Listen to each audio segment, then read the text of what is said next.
যদি কোনোবা ছাত্ৰই MCQত 12 মাৰ্কছ পায় আৰু যদি থিওৰিত 45 পায় তেতিয়াহ'লে 57 হ'ব তেওঁ কিন্তু এই মেট্ৰিক পৰীক্ষাত ফেল কৰিব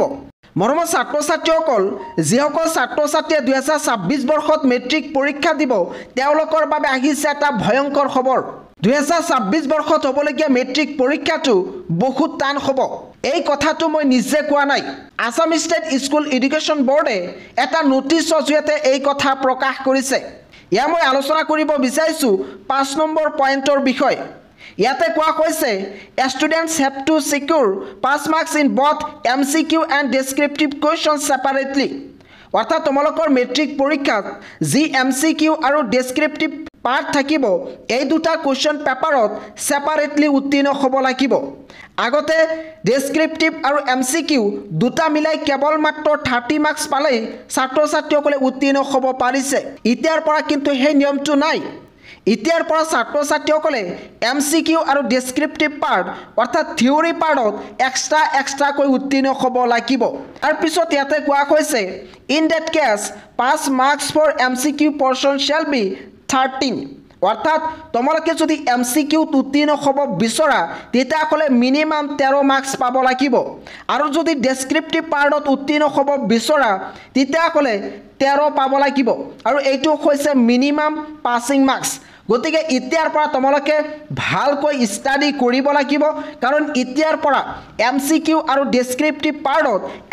এক্সট্ৰা কৈ উত্তীৰ্ণ হ'ব লাগিব 2026 বৰ্ষত হ'বলগীয়া মেট্ৰিক পৰীক্ষাত যদি কোনোবা ছাত্ৰই MCQত 12 মাৰ্কছ পায় আৰু যদি থিওৰিত 45 পায় তেতিয়াহ'লে 57 হ'ব তেওঁ কিন্তু এই মেট্ৰিক পৰীক্ষাত ফেল কৰিব আনগৰাকী ষ্টুডেণ্টে যদি MCQত 10 পায় আৰু যদি থিওৰিত 45 ৰ ভিতৰত 45 পায় তেতিয়াহ'লে 55 হ'ব তেওঁ কিন্তু মেট্ৰিক পৰীক্ষাত ফেল কৰিব আৰু যদি কোনোবাই MCQত 45 ৰ ভিতৰত 45 পায় আৰু যদি থিওৰিত কেৱল মাত্ৰ 11 নম্বৰ পায় তেতিয়াহ'লে 56 হ'ব তথাপিও তেওঁ কিন্তু মেট্ৰিক পৰীক্ষাত ফেল কৰিব